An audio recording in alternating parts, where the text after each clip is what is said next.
దేవుడు నన్ను దీవించాలని ఆశపడుతూ ఉన్నాను.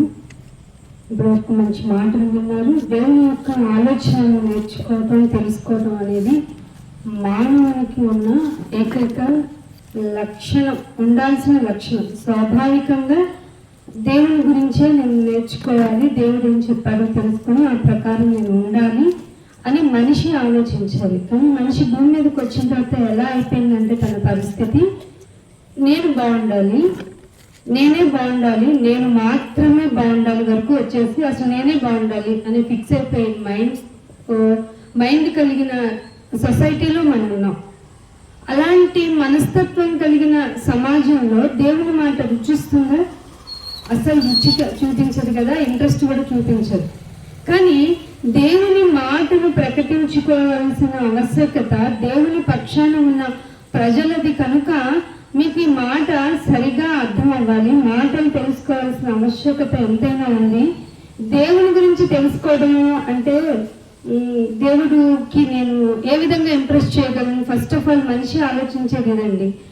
ఆలోచించి ఏం చేశాడంటే, నేను బాగా భక్తిగా ఒక పాట పాడేసి ఆ పాట భజనతో అయితే ఇంకా బాగుంటుంది, లేదంటే మంచి మ్యూజిక్ సిస్టమ్తో అయితే బాగుంటుంది, ట్రెండీగా అయితే ఇంకా బాగుంటుంది అని ఆలోచించి దేవుడు ఏమి కోరుకున్నాడో ఆ విధంగా నన్ను పూజించండి, నన్ను ప్రార్థించండి, నన్ను అనుసరించండి అని చెప్పబడిన ఒక బుక్ ఒకటి ఉండింది. దాన్ని పాటిద్దాము అనే ఆలోచన లేకుండా పోయింది. ఎందుకంటే ఆ బుక్ అని అనబడుతున్న ఆ యొక్క దేవుని మాటల మీద మానవ ఊహాజనితమైనటువంటి కొన్ని అపార్థాలు దాని మీద పడిపోయాయి. ఏమిటంటే, కొంతమంది కొన్ని వర్గాలుగా విడిపోయారు కాబట్టి హిందువులు అనుకున్న వారికి ఒక గ్రంథం, పవిత్ర గ్రంథం ఉండింది, సో వాళ్ళకొక బుక్ ఉండింది. అలాగే ముస్లింలుగా కొంతమంది విడిపోయారు, వాళ్ళకొక బుక్ ఉండింది. అలాగే క్రిస్టియన్స్ గా అనుకుంటున్న వారికి కూడా ఒక బుక్, వాళ్ళ పవిత్ర గ్రంథం కూడా ఉంది కాబట్టి వాళ్ళకొక గ్రంథం ఉంది. అది వాళ్ళ మతానికి సంబంధించిన మాటలు ఉంటాయి కాబట్టి మనకు సంబంధం లేదనుకుంటున్నారు. ఫర్ యువర్ కైండ్ ఇన్ఫర్మేషన్ నేను చెప్పాలేమనుకుంటున్నాను అంటే, క్రైస్తవులకు ఇవ్వబడినది మాత్రమే బైబిల్, అది వారికి మాత్రమే సంబంధించింది కాదు, సర్వ మానవ జనానికి అనేటువంటి పద ప్రయోగం బైబిల్లో ఉండింది. ఇది మీకు తెలియాలి అంటే ఇలా పబ్లిక్గా మీకు చెప్పాలి. ఎందుకంటే వాళ్ళ మాటలేవో వాళ్ళు చెప్పుకుంటున్నారు, వాళ్ళ భజన ఏదో వాళ్ళు చేసుకుంటున్నారు, వాళ్ళ పాటలేవో వాళ్ళు పాడుకుంటున్నారు అనేటువంటి ఆలోచన ఈ లోకపరమైనటువంటి మనుషుల మధ్య ఉంది. కాబట్టి అసలు బైబిల్లో వారికి సంబంధించినవి ఉన్నాయా? దేవుడు అంటే వారికి ఒక్కరికి అంటే దేవుడు ముస్లింలకు ఒక దేవుడు ఉంటారు, క్రిస్టియన్స్కి ఒక దేవుడు ఉంటారు, హిందువులకు ఒక దేవుడు ఉంటారు. ఇది ఎలా సాధ్యం అవుతుంది అనే ఆలోచన లేని, ఒక అవగాహన లేని, ఒక విజ్ఞత లేని మానవ సమాజం ఈ రోజు మనం చూస్తున్నాము అంటే ఎంత బాధాకరం. మీ ఊర్లో ఒక సూర్యుడు ఉన్నాడా? అందరికి ప్రపంచం మొత్తానికి ఒకే సూర్యుడా? ఖచ్చితంగా ఓన్లీ వన్ అండ్ ఓన్లీ సన్నే కదా, ఒక్క సూర్యుడే. మరి సూర్యుడే ఒక్కటైనప్పుడు, చంద్రుడే ఒక్కడైనప్పుడు, భూమి ఒక్కటైనప్పుడు మరి దేవుడు కూడా ఒక్కడే కదా. ఆ దేవుడు చెప్పిన మాటలన్నీ మానవ సమాజం మొత్తానికి కదా. మనంతట మనమే ఒక కట్టుబాటును నియమించుకొని, ఒక పరిధి పెట్టుకొని, వాళ్ళ దేవుడు వాళ్ళకు సంబంధించిన విధంగా పూజించమన్నాడు, వీళ్ళ దేవుడు వీళ్ళకి సంబంధించినట్లుగా పూజించమన్నాడు అనుకుంటూ మనల్ని మనమే మోసం చేసుకుంటూ అసలైన నిజమైన దేవుని యొద్దకు రావడానికి మనుషులు ఇష్టపడటం లేదు. కారణం వారికి ఇష్టమైనట్టు భక్తిని చేస్తున్నారు. ఈ భక్తి దేవునికి నచ్చదని, ఈ భక్తి దేవుని దగ్గరికి తీసుకువెళ్ళదని తెలిసినా కూడా రాలేకపోవటానికి కారణం ఏమిటో తెలుసా? వారు బంధింపబడిపోయారు. వారు శరీర సంబంధమైన విషయాలతో బంధింపబడ్డారు. ఆత్మగా మేము బ్రతుకుతున్నాము, దేవుని పూజిస్తున్నాము అంటేనే ఒక డినామినేషన్ కి మనం వెళ్ళిపోయి కట్టించేసుకొని మనం బయటికి రాలేక మనల్ని మనమే మోసం చేసుకుంటూ, మనల్ని మనం మోసం చేసుకోవటం అంటే ఎంత ఫన్నీయెస్ట్ థింగ్ అండి. అసలు అది ఎంత ఫన్నీగా అనిపిస్తుంది. అరే ఎలా మోసపోయారు అని ఎదుటివాడిని మనం పాయింట్అవుట్ చేస్తాం. వన్స్ ఒక రోజు వస్తుందండి, ఆ టైం నీకు ఎలా అనిపిస్తుందంటే, దేవుడు నీకు ఇన్ని విధాలుగా నా ప్రయత్నాన్ని అంతా చెప్పడానికి ఎన్ని ఫెసిలిటీస్ ఉన్నాయో అన్ని విధాలుగా నా గురించి పరిచయాన్ని, నా గురించి ఉన్న కెపాసిటీని, క్యాపబిలిటీని నీకు నేను పరిచయం చేస్తే కనీసం ఆలోచించలేదా? నీకు ఏది తినాలో బాగా తెలుసు, ఏది ధరించుకుంటే నీకు కన్వీనియంట్గా ఉంటావు, నువ్వు బాగుంటావు, లేకపోతే ఎంత మంచిగా బిల్డింగ్ కట్టుకుంటే నీకు ఎన్ని వసతులతో కట్టుకుంటే బాగుంటావు అన్నీ తెలిసిన నీకు అసలు నిజంగా ఉన్న దేవుని యొక్క క్యారెక్టర్స్ ఏంటో చెప్పించడానికి నేను చేసిన ప్రయత్నాలన్నీ వింటూ చూస్తూ కనీసం నీ 60-70 సంవత్సరాల వయసులో నువ్వు గుర్తించలేదా, గమనించలేదా, ఆలోచించలేదా అంటే నీ సమాధానం ఏముంటుంది? ఏమీ ఉండదు. ఏముంటుందో చెప్పనా? పరిస్థితి కూడా ఆ దేవుడే రాయించాడు. ఇది వెరీ వెరీ ఇంట్రెస్టింగ్. ఏమని రాయించాడు తెలుసా? నీ మీద నీకే అసహ్యం పుడుతుంది, నువ్వు వెళ్ళిన తరువాత నీ తోటి వారు నిన్నేమంటారట? బైబిల్ చెప్పిందండి ఈ విషయం. నీవును మా బోటి వాడి అయిపోయావా అంటోంది. ఎంత ఘోరం ఉంటుందో తెలుసు. అంత ఘోరమైన సిచ్యువేషన్ ఆఫ్టర్ డెత్ అనేది మానవ సమాజం గుర్తించటం లేదు, గమనించటం లేదు, ఆలోచించుకోవటం లేదు. ఎందుకంటే జీవితం 3 నాళ్ళ ముచ్చట ఉంటుంది. 3 నాళ్ళ ముచ్చట అని తెలిసినప్పుడు ఇంకా ఇంకా ఇంకా అలర్ట్ అవ్వాలి కదా. నీ లైఫ్ అంటే కొద్ది కాలమే, షార్ట్ పీరియడే నీ లైఫ్ అన్నప్పుడు నువ్వు ఆలోచించవలసింది భూమి మీద ఎలా బ్రతుకుదామని కాదు, ఆఫ్టర్ డెత్ నేను ఎలా బ్రతకాలి, అసలు ఏమైనా ఛాన్స్ ఉండిందా అంటే నాలో ఒక ఆత్మ ఉంది, అది ఎప్పటికీ చావదు అని తెలిసింది. ఆల్మోస్ట్ ఆల్ ప్రపంచం మొత్తం నేను చచ్చిన తర్వాత గాల్లో గలవనేమోలే, నేను ఆత్మగానే ఉంటానేమోలే అని ఎంతో కొంత కాంప్రమైజింగ్ అనేటువంటి అవగాహనకి వచ్చారు. కానీ ఆ ఆత్మ వెళ్ళవలసిన చోటుకి వెళ్ళలేకపోతే దాని పరిస్థితి ఏమిటి? అసలు ఆత్మవే నువ్వే ఆత్మ. ఈ శరీరానికి నీకు సంబంధం లేదు తెలుసా? ఈ భూమి మీద దేవుడు నీకు ఇచ్చిన కన్వీనియంట్ ఒక షెల్ అన్నమాట. నువ్వు నీ ఇంట్లో ఎలా ఉండాలనుకుంటున్నావో అన్ని వసతులతో, గాలి వెలుతురు చక్కగా రావాలి, వండుకొని తినడానికి ఒక డైనింగ్ హాల్ ఉండాలి, ఎవరైనా విజిటర్స్ వస్తే నా బెడ్రూమ్లోకి అంత కన్వీనియంట్గా ఉండదు కాబట్టి హాల్లోనే వాళ్ళతో ఇంటరాక్ట్ అవ్వాలి, లేదంటే ఇంకొక బెడ్రూమ్ నేను కన్వీనియంట్ చేయాలి, ఎందుకంటే నాకు వచ్చిన బంధువులు నేను రెస్పెక్ట్ ఇస్తూ వాళ్ళకి మంచిగా లైఫ్ని ఇవ్వాలి. ఇలా నువ్వు ఎలా ఆలోచిస్తున్నావో భూమి మీదకి రావటానికి నీ దేవుడు నీకు ఇచ్చిన సంచకరువే ఈ శరీరము. ఈ శరీరానికి కొన్ని రిస్ట్రిక్షన్స్ ఇచ్చాడు. ఈ రిస్ట్రిక్షన్ లో ఉన్నప్పుడు ఆత్మగా ఉన్న దేవుణ్ణి నువ్వు చూడలేవు. యాజ్ పర్ బైబిల్ నేను మాట్లాడుతున్నాను. ఎవరిని ఆ చనిపోయిన వారిని మేము చూసాము అన్న వాళ్ళు భ్రమలో ఉన్నారు. ఇన్ఫాక్ట్ వాళ్ళని ఒక సైకాలజిస్ట్ దగ్గరికి తీసుకువెళ్ళాలి. ఎందుకంటే ఈ రెటీనా కలిగిన కన్ను ఆత్మగా ఎవరిని చూసే కెపాసిటీ దీనికి లేదు. కెపాసిటీ లేదంటే ఇంత బాగా బైబిల్ చెప్తుంటే మేము ఆత్మను చూసాం, చచ్చిన వాళ్ళని చూసాం, చచ్చిపోయిన వాళ్ళు నాకు కనపడ్డారు, ఇది చెప్పారు, అది చెప్పారు, అలా చేయమన్నారు, ఇది వండుకొని తినమన్నారు, ఇది పెట్టమన్నారు అని లౌకికమైన మనస్సుని నీకు అన్ని విధాల నీ మనసులో చొప్పించి నీకు అసలు మరణం అంటే ఏమిటి, ఆఫ్టర్ డెత్ నాకేమవుతుంది, నేను ఏమి ఎదుర్కొంటాననేటువంటి నిజాన్ని తెలియనీయకుండా ఈ యుగ సంబంధమైన దేవత కూడా మీ మనోనేత్రాలకి ఏం కలగజేసింది? ఎస్, ఎగ్జాక్ట్లీ, గుడ్డి వాళ్ళు అయిపోయారు ప్రపంచం మొత్తం. ఏ పరమైన గుడ్డితనం ఇది? మనోనేత్రాలు వెలిగింపబడని గుడ్డితనము. ఈ గుడ్డితనం కలిగిన వాళ్ళ దగ్గరికి వెళ్ళి నిజమైన దేవుని గురించి చెప్తే ఏమంటారో తెలుసా? మా దేవుడు కూడా బాగా చెప్పాడు, మా దేవుడు కూడా బాగా చెప్తుంది. అయ్యో, మనము దేవుని గురించి, అది నిజమైన దేవుని గురించి, అందుకే బైబిల్ ఎప్పుడు దేవతలు అనబడి ఉన్నవారు చాలా మంది ఉన్నారు. సో వన్ డే వాళ్ళందరూ ఇంక్లూడింగ్ యూ, నువ్వు కూడా వచ్చి అందరూ, ఈవెన్ ఆయన కత్తితో బల్లెముతో పొడిచిన వారు కూడా ఎవరిని చూడాలి? చూస్తారు అని రాయించుకున్నాడంటే దేవుడు ఎంత పౌరుషం గలవాడైనా, ఎంత ఎంత కోపం ఉండింది మానవ జాతి మీద ఆయనకి. అరే, గాలి పిలుస్తుంది ఆయన వల్ల, నువ్వు ఆహారం తింటుంది ఆయన వల్ల, నీకు ఏ రోగం రాకుండా ఉండటం ఆయన వల్లనే, అసలు నువ్వు హ్యాపీయెస్ట్ లైఫ్ లీడ్ చేస్తున్నావు అంటే ఆయన వల్లనే. ఇవన్నీ నువ్వేం ఆలోచించుకోకుండా నాకు తెలిసిన భక్తి, నాకు కనిపించిన చెట్టుకు పూజిస్తా, లేక రాయికి పూజిస్తా, లేదంటే ఏదో కనపడిన గ్రహానికో లేకపోతే నాకు కనపడిన సింబల్కి నేను ప్రైజింగ్ చేసుకుంటా అంటే అది ఎలా కుదురుతుంది? అవన్నీ నీకు ఫెసిలిటీగా ఇంత మంచి గాలిని ఇవ్వగలరా? మీకంతటి మీరు గాలిని తయారు చేసుకోగలరా? చేసుకోలేరు కదా. మనం ఏమీ చేసుకోలేము.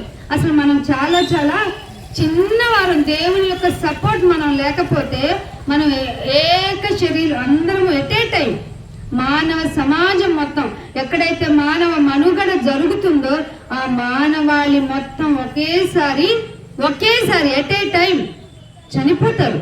ఇది తెలియకుండా నీ ఇష్టం వచ్చినట్టు నీ బ్రతుకుని లీడ్ చేస్తూ నీ ఇష్టానుసారంగా బ్రతికితే సడన్ గా ఒకరోజు చచ్చిపోయా. నీకేమన్నా ఒక నోటరీ కానీ లేదన్నా ఏమన్నా రాసుకున్నావా? నేను ఎప్పటికైనా ఈ భూమి మీద బ్రతుకుతాను, ఇదిగోండి నా ఛాలెంజ్ అని చెప్పేవాళ్ళని ఒక్కళ్ళు చూపించింది. అసలు ఉన్నామా? వాళ్ళని చూసి మనం అవుతాం. ఎందుకంటే ఎవరు నువ్వు పిచ్చోడు, నువ్వేలా బ్రతుకుతావురా అంటాం. అంటే ఎంతో జ్ఞానం కలిగిన వాళ్ళు, గొప్ప వాళ్ళు అనుకున్న వాళ్ళు, ఈవెన్ అమెరికాలో ఉన్న వాళ్ళు కూడా మీ చచ్చిపోయిన తర్వాత మీ బాడీస్ నాకు ఇచ్చేయండి, వన్ డే మిమ్మల్ని లేపేస్తామని చెప్పేసి రాస్తున్నారు. అది నిజమా అంటే ఖచ్చితంగా నిజం కాదు. వాళ్ళ ఎన్నో సంవత్సరాల ప్రయత్నం ఇంకా ఫలించదు, ఫలితం రాలేదు, రిజల్ట్ రాదు ఇంకా. ఎందుకంటే మనిషికి మరణం అనేది సత్యము. ఈ మరణాన్ని గురించి రిమైండ్ చేయవలసిన బాధ్యత మతం గురించి కాదు, మనిషి యొక్క మరణాన్ని గురించి రిమైండ్ చేయవలసిన బాధ్యత మార్గమై చూపిస్తున్న దేవుని మాటల ద్వారా వచ్చిన జ్ఞానమే చెప్తుంది. జ్ఞానం ఉంటే తప్ప నువ్వు ఖచ్చితంగా చచ్చిపోతావు అనే అవగాహన కల్పించటమే ఈ యొక్క ఓపెన్ మీటింగుల యొక్క తాలూకా ఏమంటారు దాన్ని ఎసెన్స్.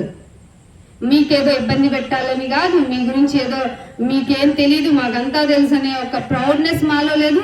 కానీ మేము దేవుని గురించి తెలుసుకున్నాం కాబట్టి దేవుడు మాకు ఇచ్చిన ఆజ్ఞ అంటే మీరు నమ్మిన తరువాత మీ పక్కనాడు అగ్నిలో ఉన్నట్టే అన్న విషయం నీకు అవగాహన అవుతుంది. కాబట్టి మీరు ఏం చేయాలంటే అగ్నిలో నుండి కొందరిని లాగినట్టు నమ్మిన మీరు నమ్మని వారి గురించి మీరు ఏమని ఆలోచించాలంటే అయ్యో వాళ్ళు కాలిపోతున్నారు అన్నమాట, వాళ్ళకి టైం చాలా కొద్దిగా ఉంది కనుక ఇమీడియట్ గా నేను అటెన్షన్ తీసుకొని వాళ్ళకి అవేర్నెస్ ప్రోగ్రామ్ అనేది కల్పించాలి. ఇది అవేర్నెస్ ప్రోగ్రామ్ లాంటిది. దేవుని గురించి అవగాహన అనేది సరైన పద్ధతిలోనికి తీసుకువెళ్ళటమే ఈ క్రైస్తవ్యం అనేటువంటి మార్గములో ఉన్నటువంటి మొట్టమొదటి పని. అందుకనే దేవుడు చెప్తున్నాడు, ఒక మాట మీకు చూపిస్తాను చూడండి. 1 పేతురు రాసిన పత్రిక 1 అధ్యాయము 1 పేతురు రాసిన పత్రిక 1 అధ్యాయము 20వ వచనం చూడండి. ఎప్పుడంటండి? జగత్తు అంటే ఏంటర్థం? ఈ భూమి యొక్క పునాది వేయబడక ముందేనంట. చదవండి, ఏమని నియమించారన్నా? జగత్తు యొక్క పునాది వేయబడక ముందే నియమింపబడెను. కానీ అండర్లైన్ చేసుకోండి, ఆయన జగత్తు పునాది వేయబడక మునిపే నియమింపబడను గాని తన్ను మృతుల్లో నుండి లేపి తనకు మహిమనిచ్చిన దేవుని ఎడల తన ద్వారా విశ్వాసులు అవ్వాలి. అసలు ఎప్పుడు ప్రాసెస్ మీకు అర్థమవుతుందా? భూమి లేదు, భూమికి పునాదులు వేయబడలేదు. ఆ భూమికి పునాదులు వేయబడక ముందే క్రీస్తుని నియమించారు. ఆ క్రీస్తు యందు విశ్వాసం ఉంచుకొని మనం బయలుదేరాలట. ఎందుకని విశ్వాసులైన మీ నిమిత్తము కడవరి కాలములో అండర్లైన్ చేసుకోండి. ఇప్పుడున్న కాలము ద ప్లజెంట్ నేచర్ ఉంది కదా, హ్యాపీయెస్ట్ గా మనం భోజనం చేసుకుని హ్యాపీగా ఒక ముద్ద తినేసి మంచి సినిమా చూసుకుంటూ అలా నిద్రపోతే జీవితం గడిచిపోయింది అనుకుంటాం. కామన్ పీపుల్ గా మనం ఆలోచించేది అది. ఇంతకన్నా మంచి భాగ్యం ఉంటుందా అనుకుంటాం. కానీ కడవరి కాలంలో ఉన్నాము అనేటువంటి విజ్ఞత కలిగితే నీకు జగత్తు పునాది వేయబడక ముందే నీ గురించి దేవుడు తీసుకున్న నిర్ణయము, ఆ నిర్ణయంలో వచ్చిన క్యారెక్టరైజేషన్ ఆఫ్ ది జీసస్. ఆయన ఎలా వచ్చారు? ఒక మంచి అన్ని వసతులు కలిగిన ఫెసిలిటీతో మంచి చక్కగా నేను ఇలా అనుకుంటే తదాస్తు అన్నట్టుగా నాకు అన్ని జరిగిపోతాయి అన్నట్టుగా వచ్చారా? చాలా లో పూర్ పర్సన్ గా వచ్చారు. ఏ రోజుకి సంబంధించిన ఫుడ్ని ప్రిపేర్ చేసుకునేంతగా ఉండేటువంటి స్మాల్ ఫ్యామిలీ నుంచి వచ్చారు. అంటే వాళ్ళ ఫాదర్ ఏం చేస్తున్నారంట?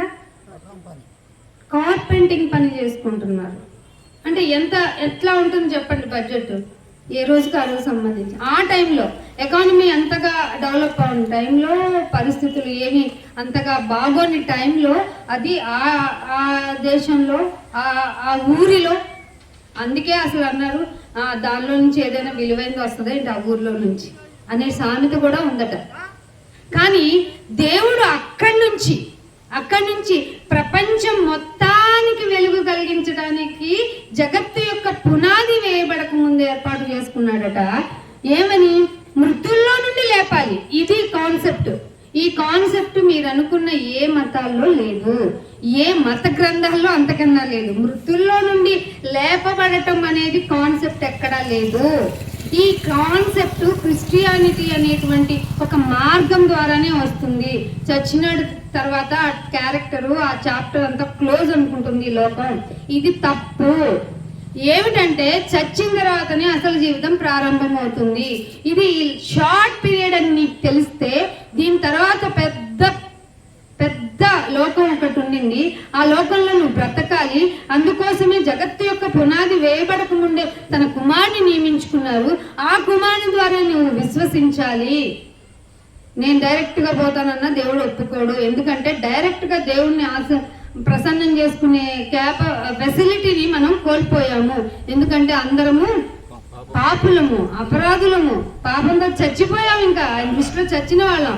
కేవలం క్రీస్తు ద్వారానే మనల్ని మరలా ఆయన సెకండ్ ఛాన్స్ గా బ్రతికించుకున్నారు అంటూ, దాని ద్వారా మీ విశ్వాసము, ఆ కడవరి దినముల్లో వచ్చినటువంటి ఆ కాన్సెప్ట్ లో మీకేం కావాలంటే మీ విశ్వాసము, నిరీక్షణ. అర్థమైందా? ఎవరి దగ్గర ఉన్నాయి? దేవుని. మీ విశ్వాసం, అసలు విశ్వాసము నిరీక్షణ అనే కాన్సెప్ట్ ఏ మతంలో ఉందో చెప్పండి. ఏ మతంలోనో ఉండిందా? ఇక్కడ మతం గురించి ప్రస్తుతించాలి. మార్గాన్ని గురించి మేము మాట్లాడుతున్నప్పుడు మీకు మతాల గురించి తెలిస్తేనే మార్గం అంటే ఇది మార్గం అని ఎందుకు అంటున్నాము అనేటువంటిది మీకు తెలుస్తుంది. అసలు నిరీక్షణ అనేటువంటిది కానీ, విశ్వాసము అనేటువంటిది కానీ ఎక్కడ చెప్పబడుతుంది? అసలు మీకు అర్థమవుతుందా? క్రైస్తవ్యం ఎంత ప్రత్యేకమైందో. విశ్వసించాలి. ఎలా విశ్వసించాలో తెలుసా? ఉన్నది లేనిది ఉన్నట్టుగా మీరు విశ్వసించాలి. అందుకే మీకు హెబ్రీయులకు రాసిన పత్రిక 11వ అధ్యాయంలో ఏమంటుంది? నిరీక్షింపబడు వాటి యొక్క నిజ స్వరూపం విశ్వాసులంటే. అర్థమవుతుందా? ఈ కాన్సెప్ట్ మీరు గ్రహిస్తే దేవుడు ఎవరో తెలిసిపోతుంది. అందుకే ఒక మాట చూపిస్తాను. 1వ యోహాను రాసిన పత్రిక 2వ అధ్యాయము 1వ యోహాను రాసిన పత్రిక 2వ అధ్యాయము 2వ వచనం చూడండి. ఆయనే మన పాపములకు శాంతికరమై ఉన్నాడు. ఏమై ఉన్నాడట? మన పాపములకు శాంతికరమై ఉన్నాడు. ఇక్కడ పాపం ఎక్కడి నుంచి వచ్చింది అంటారు చాలా మంది. పాపము ఎక్కడి నుంచి వచ్చింది అంటే మనలో నుంచే. మొట్టమొదట భయం ఎందుకు కలిగిందో మీకు తెలుసు, ఎలా కలిగిందో తెలుసు, ఏం చేస్తే కలిగిందో తెలుసు. భయపడుతున్నామంటే పాపం చేసినట్టు. చాలా మంది మాట్లాడటానికి భయపడతారు, పని చేయడానికి ఇవన్నీ అభద్రతా భావాలన్నీ ఎందుకు వచ్చినాయి? అసలు ఎందుకు నువ్వు ఇంటికి వెళ్ళి పడుకోగానే నీకు నిద్ర పట్టడం లేదు అంటావు. ఎందుకు నిద్ర పట్టడం లేదు? ఏదో అపరాధ భావం నీ మనసులో మెరుగుతుంది. ఇది చేయకూడదు, ఇది ఎందుకు చేశాను, అసలు ఇలా ఉండకూడదేమో అనేటువంటి అపరాధము నీలో నిన్ను నిద్రపోనివ్వటం లేదు. అదే పాపము. అదే దేవుని దగ్గరికి వెళ్ళనీయట్లేదు. కాకపోతే ఇక్కడ మనకు వచ్చిన హింట్ ఏంటంటే ఆయనే మన పాపములకు శాంతి అయి ఉన్నాడు. ఎన్నైనా మాకొక్క క్రిస్టియన్కి ఒక్కరికినా కాదంట, కిందనే చెప్తున్నాడు. ఇదేంటి మా బైబిల్లో ఇలా ఉండింది, చదవండి కింద. మన పాపములకు మాత్రమే కాదు సర్వలోకమునకు శాంతికరమై ఉన్నాడు. Declaration by God. అందుకే ఇంత ధైర్యం మాకు. సర్వలోకమునకు. మరెందుకు అందరు రాలేదు? మనోనేత్రాలకు గుడ్డితనం కలగజేసిన యుగ సంబంధమైన దేవత యొక్క మ్యాజిక్ తెలియలేదన్నమాట మీకు. అర్థమవుతుందా? సర్వలోకానికి శాంతి చేయాలంటే శాంతి పూజలు కాదు చేయాల్సింది. సర్వలోకాన్ని కాపాడుతున్న సర్వలోక రక్షకుడిని నమ్మాలి, అంతే సింపుల్. నమ్మి విశ్వాసం ఉంచితే రక్షింపబడతావు. దీనికి రూపాయి ఖర్చు ఉంటుందా? అస్సలు ఉండదు. మరి ఎందుకండి కోట్ల రూపాయల భక్తితో మనం ఎందుకండి నాశనం చేసుకోవడం? ఎవరికైనా పేదవాళ్ళకి ఇద్దామండి, ఇంకొకరు బతికేస్తాడు, చక్కగా బతుకుతాడు. మనలాంటి ఆకలి తప్పులు కలిగిన వాడు, మనలాగే ఆకలి కోసం బాధపడుతున్నాడు పేదవాడు, వాడికి సహాయం చేయాల్సింది పోయి అదే భక్తిని చూపిస్తున్నాడంటూ కోట్ల రూపాయలు తీసుకుని బూడిదలో పోయటం అవివేకమా కాదా అని నాకు తెలియక అడుగుతున్నాలో చెప్పండి. అవివేకమేనా? అవివేకమే అనిపిస్తుంది అంట. మరి మాకెందుకు అనిపిస్తుందో తెలుసా? సర్వలోక రక్షకుడైన దేవుడిని నమ్మితే మీకు ఇదే తెలుస్తుంది. ఆయన మీకు వివేకమునిస్తాడట. వివేకము, ఏది మంచిదో ఏది చెడ్డదో, ఏది ఎలా చెయ్యాలో, ఎంతవరకు దేనికోసం ప్రాకులాడాలో తెలియజేస్తాడంట. మనందరం చాలా మంది దేనికోసం తాపత్రయపడుతున్నారండి. ఎక్కువ మంది ఓవర్ డ్యూటీస్ ఎందుకు చేస్తారు? ఇంకో షిఫ్ట్ ఎక్స్ట్రా ఎందుకు చేస్తారు? డబ్బుల కోసం. కానీ బైబిల్ ఇచ్చిందంటే చెప్పిన ధనాపేక్ష సమస్తమైన కీడులకు మంచి శుభకరం అన్నాడా? దురాశ దుఃఖానికి చేయటం అని చెప్పింది. అసలు సమస్తమైన ఈ అపేక్ష వరకు ఓకే, దురాలోచనతో కలిగిన అపేక్ష కలిగి ఉండి ఇది ఇంత సంపాదించుకున్నాను, ఈ డబ్బులు దాయటానికి ఇంకో లాకర్ ఓపెన్ చేస్తా, ఇంకో లాకర్ ఓపెన్, అదంతా ఎందుకు, నేనే ఇంట్లో ఒక లాకర్ని ఓపెన్ చేసుకుంటా అంటూ దొరికిపోయిన వాళ్ళు లేరు. డబ్బు కోసం ప్రాకులాడటం అనేది క్రైస్తవ్య సమాజంలో ఉండవలసిన లక్షణం కాదు. మరి దేనికోసం ప్రాకులాడతాను? ఇలా చెప్తున్నాం అనుకో, ఓకే అంటాం, తలుపేస్తాం, మళ్ళీ పొద్దున్నే లేసి ఏంటన్నా మీటింగ్ రాలేదని ఎవరన్నా అడిగారు, పని ఉంది వెళ్ళానంట. అదే నీతో ఎలా రా బాబు అంటున్నాడు దేవుడు. మాకు చెంప వాయిస్తున్నాడు, మీకు చెంప వాయిస్తాడు. అంటే లోకంలో ఎవరిని ఆయన ఏకపక్షంగా ఉన్నాడు, ఆయన పక్షపాతిగాడు. అందుకే ఎరా నీకు అన్నీ తెలుసు కదా అని 2 దెబ్బలు ఎక్కువ వాయించేది మనల్ని. అందుకే తీర్పు ఎక్కడి నుండి ప్రారంభం అవుతుందట? ఇంటి నుండే, దేవుని ఇంటి నుండే. దేవుని ఇల్లు ఎవరు? మనమే ఆయన ఇల్లు. ఇది తెలిసిన మన దగ్గర నుంచి తీర్పు ప్రారంభం అవుతుందంటే మరి మనమంతా ఎవరినన్నా అడగండి. మనం భక్తి నేర్చుకున్న వాళ్ళం, క్రైస్తవ్యంలో ఉన్నాం అన్న వాళ్ళని, ఏంటమ్మా గుడికి నిన్న మీటింగ్ కదా రాలేదు, నిన్న గ్యాదరింగ్ కదా రాలేదంటే, పని ఉందన్నా వెళ్ళాను. పని ఏ పని? లోక సంబంధమైన పని. ఆ పనుల్లో ఘోరమైనవి ఏమిటో చెప్పనా? అందరూ ఎంజాయ్ చేసే గెట్ టుగెదర్కి వెళ్తానంటాం. అసలు అది ప్రయారిటీగా తీసుకోవచ్చు. మనం దేనికి ప్రయారిటీ ఇవ్వాలో మనకు తెలియట్లా, ఎలా ఉండాలో తెలియట్లా. మన గురించి మనకే అవగాహన లేనప్పుడు ఎదుటి వాళ్ళకి ఎలా చెప్పగలుగుతాం?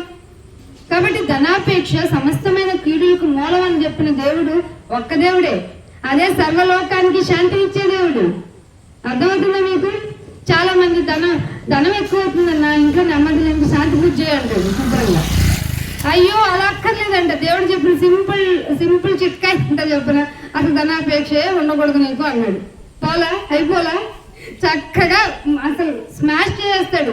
అయ్యో నిజ దేవుడితో పెట్టుకోకండి బాబు. అసలు ఆయన ఏమి చెప్పడు, ఆయన స్ట్రైట్ ఫార్వర్డ్, పక్షపాతిగాడు. నిన్ను నన్ను ఒకేలాగా చూస్తాడు. నువ్వు వచ్చావు, 4 టప్పెట్లు ఎక్కువ కొట్టావు, 2 పాటలు పాడావని నిన్ను ముద్దు చేయడు. వాళ్ళు రాలేదని వాళ్ళకి గాలి ఇవ్వకుండా ఉండడు. అందుకే మనుషులందరి మీద ఏకరీతిగా ఆఫ్టర్ ఆల్ వర్షాన్ని గుర్పిస్తుంటే మిగతా విషయాల్ని పంచేయడైనా చక్కగాను ఎందుకు పంచుతాడు అంటే, ఒకరోజు తెలుసుకున్న నీవు, అనుభవిస్తున్న నీవు నన్ను నిర్లక్ష్యం చేసిన దానికి ఖరీదు కట్టాలి. నువ్వు అసలు తెలియకుండా భూమి మీద జీవితాన్ని ముగించుకొని వచ్చావు కాబట్టి నువ్వు కూడా ఖరీదు కట్టాల్సిందే. ఆ ఖరీదే నరకము. దాని గురించి అవగాహన తెలియచేయండి అని దేవుని అనుచరులైన మనుషులను కొంతమందిని ప్రేరణ కలిగించి పంపిస్తే వినకుండా ఉన్న నీకు మరింత కఠినమైన శిక్ష ఉంటుంది. అందుకని ఇంకొక మాట చూపిస్తాను చూడండి. ఎఫెసీయులకు రాసిన పత్రిక 2వ అధ్యాయంలో 3వ వచనంలో ఒక మాట ఉంటుంది చూడండి. ఎఫెసీయులకు రాసిన పత్రిక 2వ అధ్యాయము 3వ వచనం.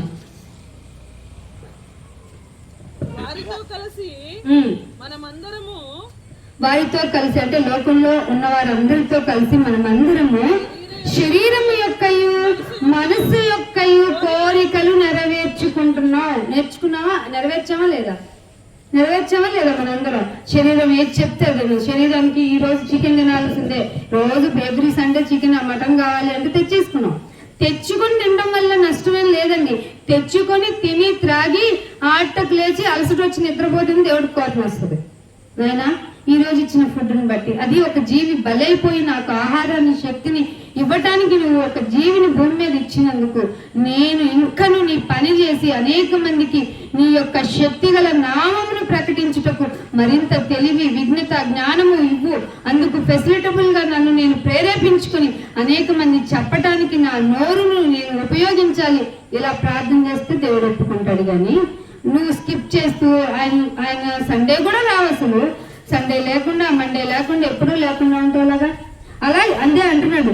లోకంలో ఉన్న మనమందరము శరీరం యొక్క మనసు యొక్క కోరికలు నెరవేర్చుకుంటూ మన శరీరాశలను, ఇది లోకంలో మనం అందరం చేస్తుంది, శరీరాశలను అనుసరించి ప్రవర్తిస్తున్నాము. అంటే శరీర ఆశలతో ప్రవర్తించడం తప్ప? ఇది ఏ గ్రంథం చెప్పిందో చెప్పాలి నాకు. శరీరానుసారంగా ప్రవర్తించడం తప్పు అని చెప్పిన గ్రంథము దైవ గ్రంథమైన మన బైబిల్. ఎంత గొప్ప బైబిల్ మీ చేతిలో ఉందో చూడండి. పైగా అంటున్నాడు, కడమవారి వలనే స్వభావ సిద్ధంగా, ఇది అండర్లైన్ చేసుకోవాలి. అంటే స్వాభావికంగా సిద్ధపడిపోయి మనం ఏం చేస్తున్నాం తెలుసా? శరీరపరమైన విషయాలను నెరవేర్చుకుంటున్నాం. ఏడ్చుకుంటే తప్పేంటి అంటే కింద చెప్తున్నాడు, ఇలా శరీరపరమైన విషయాల్ని మీరు నెరవేర్చుకుంటే స్వభావ సిద్ధంగానే దేవుని యొక్క ఉగ్రతకు అది పాపం అంటే. స్వభావ సిద్ధంగా శరీర సంబంధమైనవి మనసుకు వచ్చినట్టు శరీరానికి ఇష్టమైనట్టుగా ఉన్నవి మీరు నెరవేర్చుకుంటేనే మీరంతట మీరే దేవుని యొక్క ఉగ్రతకి పాత్రులైపోతున్నారు. ఇది తెలియాలి ప్రపంచానికి.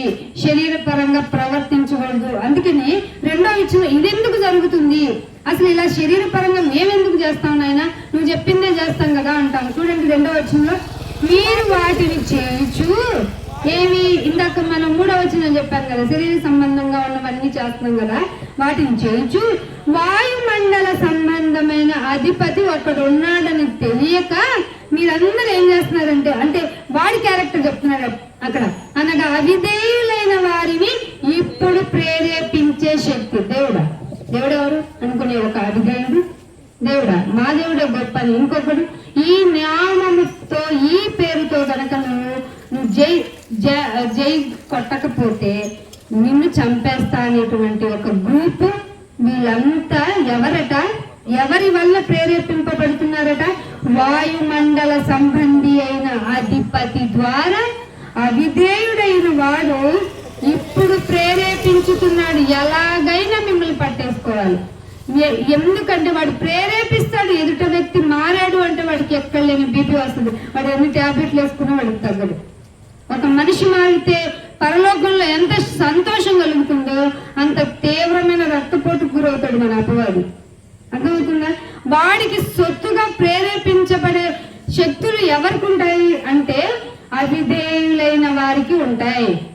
వారి వల్ల ఏమవుతుందంట, ప్రేరేపించే శక్తి అధిపతిని అనుసరించి ఈ ప్రపంచంలో ఒక ధర్మం నడుస్తోంది. అర్థమవుతుందా మీకు? దేవుడు ఎంత బాగా ఈ మాటలు రాయించారు.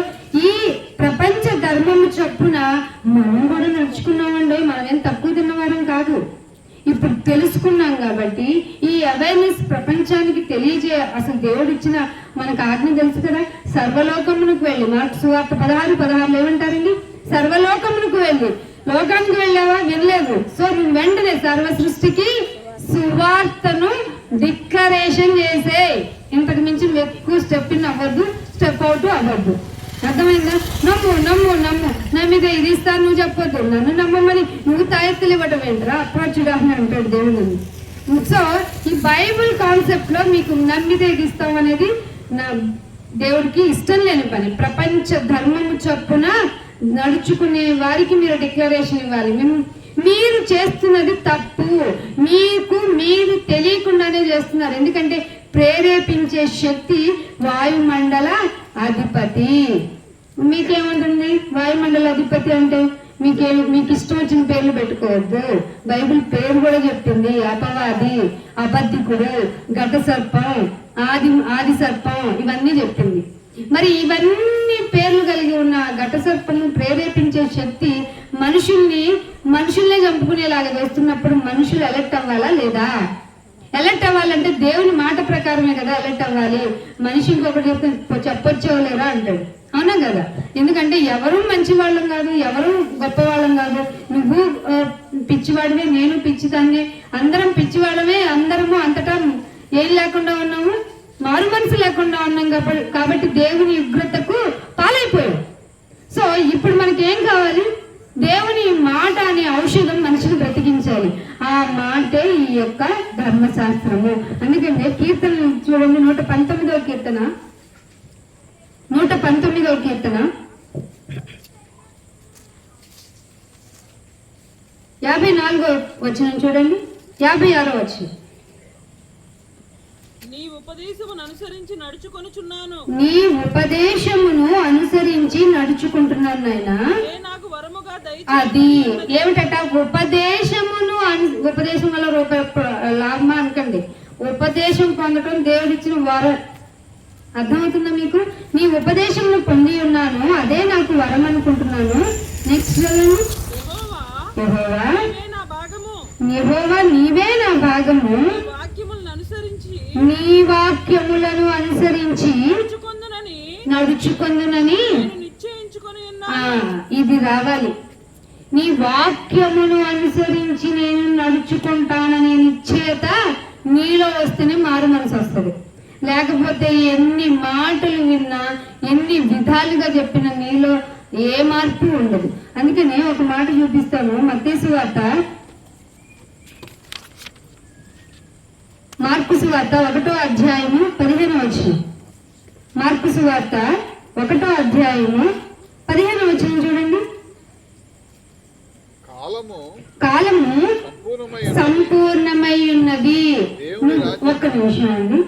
కాలము సంపూర్ణమై ఉన్నది. ఎందుకు? ఇందాక చదివిన మాట ప్రకారం మనిషి దావీదు గారు ఎందుకు అనుకున్నారు, ఇక నీ మాటలకి నేను కట్టుబడి ఉండిపోతాను నాయనా, అది నువ్వు నాకు ఇచ్చిన వరం అని ఎందుకన్నాడు తెలుసా? కాలం సంపూర్ణమైపోతుందని అప్పుడే తెలిసిపోయింది క్రీస్తు పూర్వంలో. క్రీస్తు శకం దాటి 2025 సంవత్సరాలు అవుతున్నా మనకి మాత్రం బొర్రల కాలం సంపూర్ణమైంది బాబు అంటే చాలే ఊరుకోండి వాటే ఫన్ అంటున్నారు. ఏమంటే కాలము సంపూర్ణమైంది. ఏమి సమీపించింది? టెక్నాలజీ బాగా దగ్గర వచ్చేసింది. మాకు ఏదైనా జరిగిపోద్ది. ఏతో మేమేం సాధించలేండి. మనం ఏదైనా సాధించవచ్చు. ఏతో మీకు తెలియని విషయాలు ఏంటంటే, మీ మనసులో ఉన్నదంటో కూడా మీ మొహం చూడకుండా మీతో ఇలా చూస్తూ చెప్పేసేంత టెక్నాలజీ వచ్చింది. చాలా డేంజర్ జోన్లోకి వెళ్తున్నారు. ఇదివరకు మనిషి మనసులో ఏముందో తెలియాలంటే అనే ఆసక్తి మనసులో ఉంది, కానీ ఎవరికి తెలియదు. ఒక మనిషిని హృదయంలో ఉన్నది ఇంకొకటికి చచ్చినా తెలియదు అని చెప్పింది బైబిల్. కానీ ఏది వరకు తెలుసుకోవచ్చంట అంటే ఇదే దేవుడు అవ్వచ్చంట, ట్రెండ్ అంట అని చెప్పేసి లోకం దాని జ్ఞానము చక్కగా అట్లా ముందుకు పోతుంది. కానీ ఎక్కడ మీకు తెలుసుకోవాల్సిన విషయం ఏంటంటే, దేవుని రాజ్యము సమీపించింది. అంటే ఏంటి ప్రభు? 7 ఖండాల్లో ఉన్న రాజ్యాలు కదా, నాకు సంబంధం లేదు. కానీ ఇక్కడ మేము చెప్తుంది ఏంటంటే, దేవుని రాజ్యం అనే ఒక కాన్సెప్ట్ ఉండింది. ఆ రాజ్యంలోనికే వెళ్ళిన వారే బ్రతికింపబడతారు. దేవుని రాజ్యము సమీపించింది. ఎవరికి ఇస్తావయ్యా ఆ రాజ్యము అంటే, మారు మనస్సు కలిగిన వాళ్ళకే. ఇందాక అనుకున్నాం కదా, మనం శరీర ధర్మం చొప్పున, మనసు యొక్క ఇష్టం చొప్పున మన ఇష్టం వచ్చినట్టు ప్రవర్తించాం కదా, అది ఒక వాయుమండల అధిపతి ద్వారా ప్రేరణ కలిగి చేస్తాం కదా. అట్లాంటి వారందరూ మనసు మార్చుకుంటే దేవుని రాజ్యంలోకి వచ్చేస్తారు. దేవుని రాజ్యం సమీపించింది. మారు మనస్సు పొంది అప్పుడు సువార్తను నమ్మండి. ముందు మనసు మార్చుకోవాలి. మనసు మారినప్పుడు మనసుకున్న ఒక లక్షణాన్ని కూడా దేవుడు ముందే చెప్పాడు. బాబాయ్ ఘోరమైన వ్యాధిరేది అనుకుంది, నిన్ను నువ్వే నమ్ముకోరా అంటది. నా లైఫ్ నా రూలు అంటది. నమ్మమాకురా, నువ్వు నమ్మమాకు అంటుంది. నా ఉపదేశం చక్కగా వినిన ఎడల అని సామెతల గ్రంథంలో 1వ అధ్యాయం అంతా చెప్తుంటాడు ఆయన. ఇంకేమంటున్నాడు ఇక్కడ? మారు మనసు పొంది సువార్తను నమ్ముడని చెప్పి డ్యూటీ మళ్ళీ యాడ్ చేశాడు ఆయన. ఏమిటట? దేవుని సువార్తను ప్రకటించుచు అది అక్కడికి సువార్తను ప్రకటించుచు ఉండు. దేవుని రాజ్యము సమీపంగా ఉంది. ఐదర్ ఆయన యొక్క డెసిషన్ ఏమైనా తీసుకున్నారనుకోండి, యేసుప్రభు వారి యొక్క వాకడైనా వస్తే వెళ్ళిపోతాం. లేదు ఇమీడియట్ గా నీకేమన్నా దేవుడు నీ డిక్లరేషన్, నీ నోట్ కంప్లీట్ చేస్తాడు అనుకోండి, ఎక్కడికి వెళ్ళిపోతాం? మనమైనా వెళ్ళాలి. వెళ్ళే ముందు దేవుని రాజ్యంలోకి వెళ్లే విధంగా నీ కాన్సెప్ట్ అనేది లేదనుకో, ఖచ్చితంగా నువ్వు నరకానికి వెళ్తావు. నరకం ఉందని ప్రతి మత గ్రంథం చెప్తుంది, ప్రతి నమ్మకం చెప్తుంది. కానీ నమ్మకం కలిగిన ప్రతిదీ నరకాన్ని సరిగ్గా డిక్లరేట్ చేయలేదు. ఒక క్రైస్తవ మార్గం మాత్రమే నరకం గురించి సరైన అవగాహన ఇచ్చింది. మీరు ఖచ్చితంగా దేవుని నమ్మిన వారైతే నరకాన్ని కూడా నమ్మాల్సిందే. ఎందుకంటే ఆయన నమ్మలేదనుకో తీసుకెళ్లి పడేసేది అక్కడికే. సాతాను అపవాది దాని సంబంధులందరినీ తీసుకెళ్లి చీకటి గల ఆ బిలాము దానిలోనికి ఆయన తోసేస్తాడు. అక్కడ మంచి ఇలా వెళ్తుంటది అనుకుంటున్నారా ఏంటి? కట్టిగా చీకటి ఉంటుంది. కాస్త కరెంటు పోతే ఎలా ఉంటాం మనం? అస్సలు ఉండము. ఇక్కడ ఇలా అలవాటు పడిపోయాం కదా, అసలు ఉండగలమా వెళ్తురు లేకుండా మనం? కాబట్టి మిమ్మల్ని మీరు ప్రిపేర్ చేసుకోండి. నాయనా నేను చీకట్లోకి వెళ్ళను, వెలుగులోనే ఉంటాను. ఆ వెలుగులో ఉండాలంటే నీ రాజ్య సంబంధిగా ఉండాలి. నీ రాజ్య సంబంధిగా ఉండాలంటే నేను మనసు మార్చుకోవాలి. ఏదో నాకు తెలియకుండా ఈ లోకం అపవాది వేసింది ఇది ఒక మతం అని, మతం గురించి నేను ఆలోచించడం లేదు. నా మనసు బాగోలేదంటే దాన్ని క్యూర్ చేసేది నీ మాటే, అదే వరం అని తెలుసుకున్నాడట దావీదు గారు. ఆయన ఎవరో అంటే ఎవరో కాదు, ఆయన సమాధి ఇప్పటికీ ఉందట. హిస్టారికల్ ఎవిడెన్సెస్ ఉన్నాయంట ఈ మార్గానికి. ప్లీజ్ నన్ను మాత్రం వదిలిపెట్టకు, నీ సన్నిధి నుండి నన్ను విడదీయకు. ఇలాంటి మాటలు వస్తాయండి, మార్గంలో ఉంటేనే వస్తాయి ఇలాంటి మాటలు. అందుకని ఇంకొక మాట చూపిస్తాను చూడండి. 1 పేతురు రాసిన పత్రిక 2వ అధ్యాయము, 1 పేతురు రాసిన పత్రిక 2వ అధ్యాయము 1వ వచనం. 1 పేతురు రాసిన పత్రిక ఈ మనసు మార్చుకున్న తర్వాత మీకు ఏం తెలియాలో తెలుసా? ప్రభువు దయాళుడు అని తెలుసుకుంటే కాదు, రుచి చూడాలంటే అనుభవించాలి. ఇంత దయామయుడు నాయన నువ్వు. ఒక పాపిని ఇంతగా ప్రేమిస్తావా? ఒక కుటుంబంలో ఒక వ్యక్తి తప్పు చేశాడు అంటే కుటుంబం మొత్తం వెళ్ళేస్తుంది. ఎందుకు? నేను తప్పు చేశానంటే కుటుంబమే ఒప్పుకోదే. కానీ ఎంత పాపినైనా మారుస్తాను నా దగ్గరకు వచ్చేస్తే అని చెప్పే నీ దయాళత్వం ఉందే, ఆ తత్వమును నేను అనుభవించాను, రుచి చూచి ఉన్నాడు. అప్పుడు నీకేం తెలుస్తుందో తెలుసా?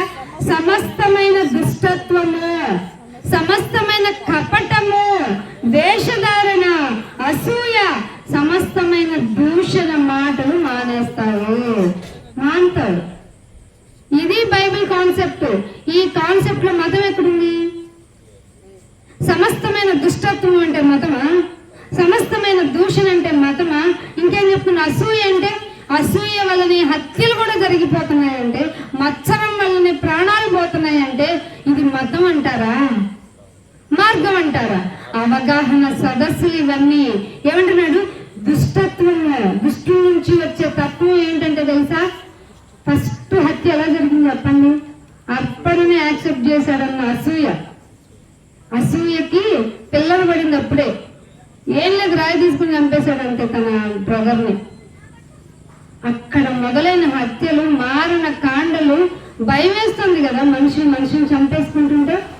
ప్రభు దయాళుడని ఎరిగితే నువ్వేం చేస్తావు తెలుసా? సమస్త దుష్టత్వం నాలో ఉండకూడదు, సమస్త కల్మషం నాలో ఉండకూడదు. అయ్యో నేను కపటంగా వేషధారణగా మనిషిని చూసినప్పుడేమో చాలా బాగున్నావా అని అంటావు, పక్కకి వెళ్ళేమంటావు వీడు ఎప్పుడు పోతాడు అంటావు. ఇది కపటమైన భక్తి. మనిషిని మనిషిగా ప్రేమించాలి అనేది క్రైస్తవం చెప్పిన మార్గం.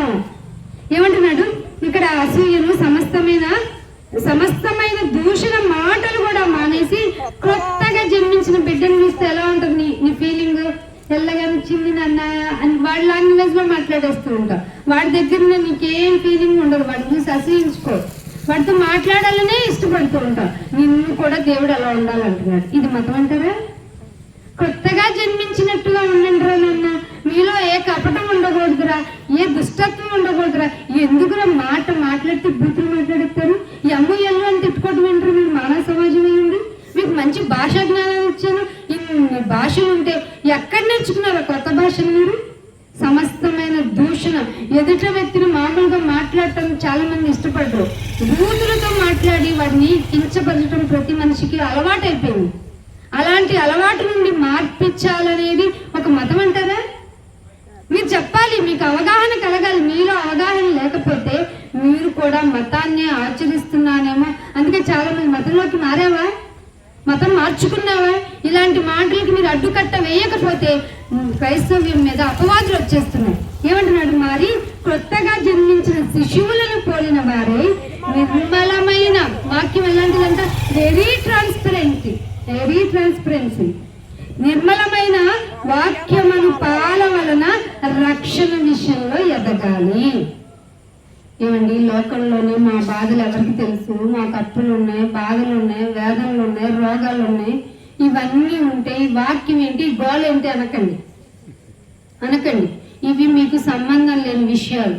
కానీ దుష్టుడు ఏం చేస్తాడంటే, ప్రేరేపించే వాయుమండల అధిపతి ఏం చెప్తాడంటే, ప్రపంచంలో నీకున్న సమస్య ఎవరికన్నా ఉందా? నీకున్న బాధ ఎవరికన్నా ఉందా? అయ్యో నీకెంత ఆకలేస్తుంది, నువ్వు నీ రాళ్ళని రొట్టెలు చేసుకుని తిను అందా లేదా?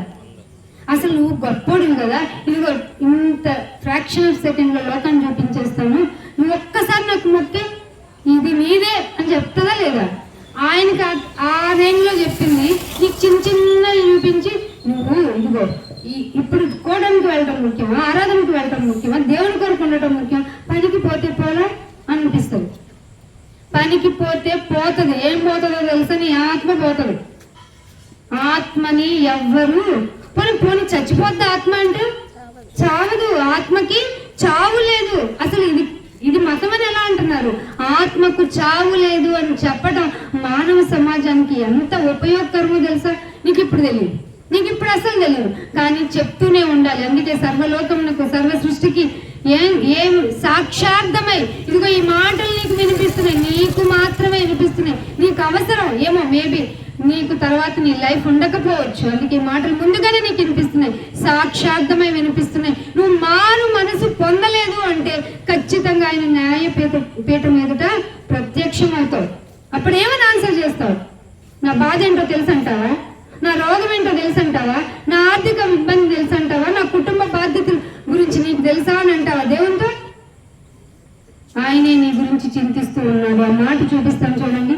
1 పేతురు రాసిన పత్రిక 5వ అధ్యాయము 7వ వచనం. 5వ అధ్యాయము 7వ వచనం.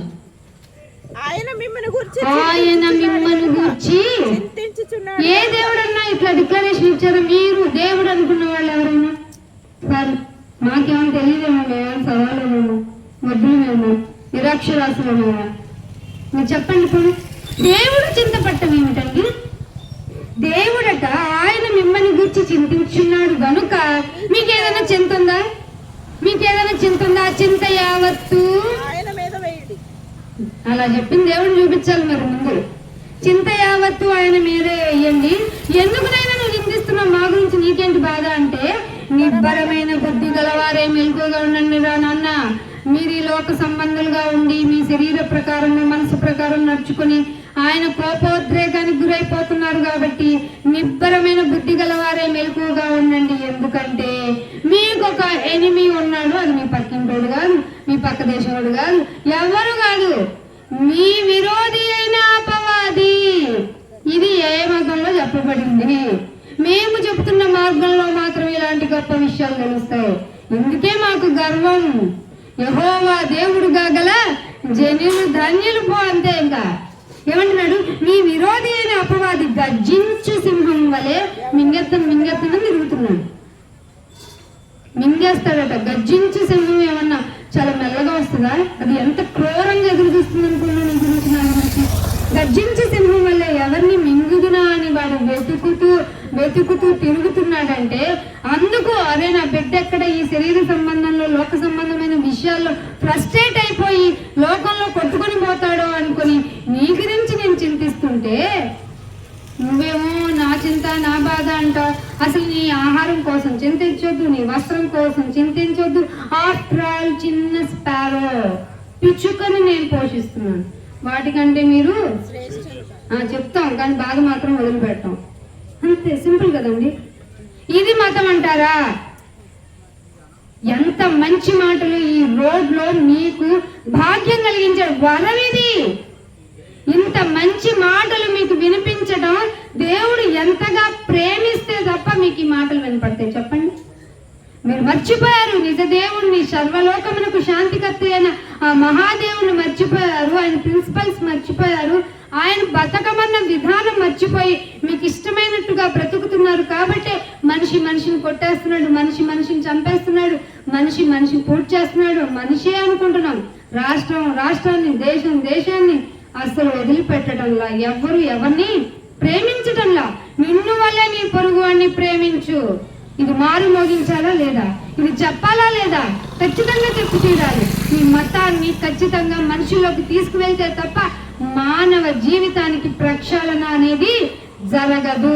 అందుకే ఇలాంటి సభలు చాలా అత్యవసరం. ఎందుకంటే ఇది కడవరి దినాలు, కడవరి కాలమందు దేవుని రాజ్యం సమీపంగా ఉన్నప్పుడు మీకు విజ్ఞత చాలా అవసరం కనుక ఈ మాటలు చెప్పాలి. అందుకే ఒక మాట చూపిస్తాను. 1 పేతురులోనే 5వ అధ్యాయంలోనే 8వ వచనం చదివారు కదా.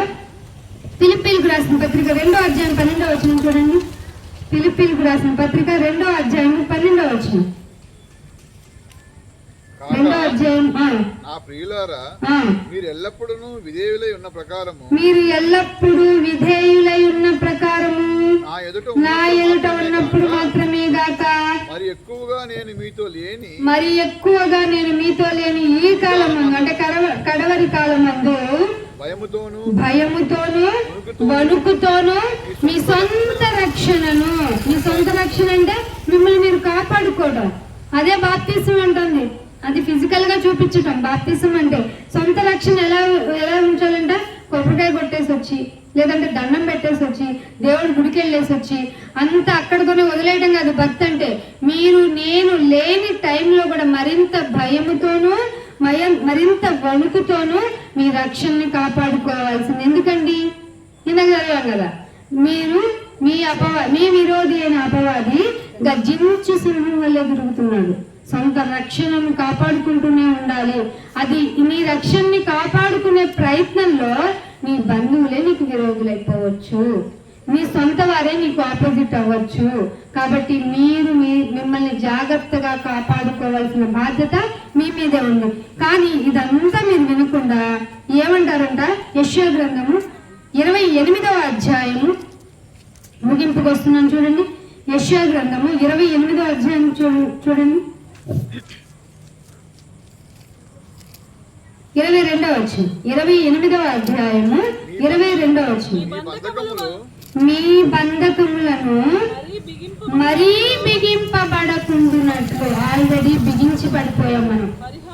మీరు ఎలా బిగించబడిపోయామండి? మా బంధకాలు ఏంటంటే, మీరు ముఖ్యంగా ఏదన్నా ప్రార్థనకు రండి, దేవుడిని నమ్ముకోండి అంటే మా ఇంట్లో వాళ్ళు ఒప్పుకోరంట. అదొక బంధం. నా పిల్లల భవిష్యత్తు అంట, అదొక బంధం. ఇలా చెప్పుకుంటూ పోతే నీకు తెలియని బంధకములన్నీ మీ మీదకి ఊరిగా ఉన్నాయి. మీ బంధకముల బిగింపబడకుండానట్లు పరిహాసం చేయకండి. దేవుని వాక్యము అంటే మీకు అపహాసము, పరిహాసం అయిపోయింది.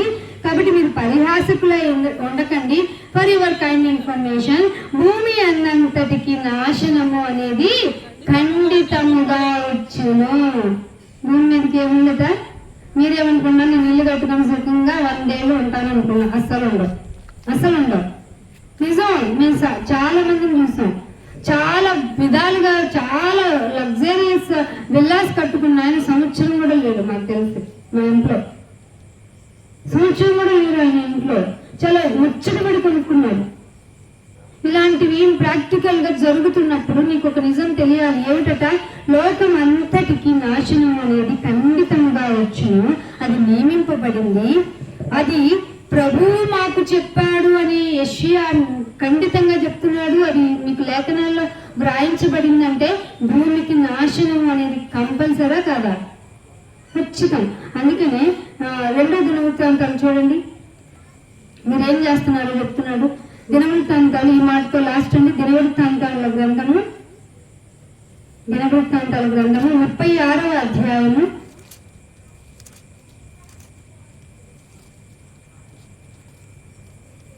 1వ దినవృత్తాంతము 36:16. 1వ దినవృత్తాంతం 2వ దినవృత్తాంతం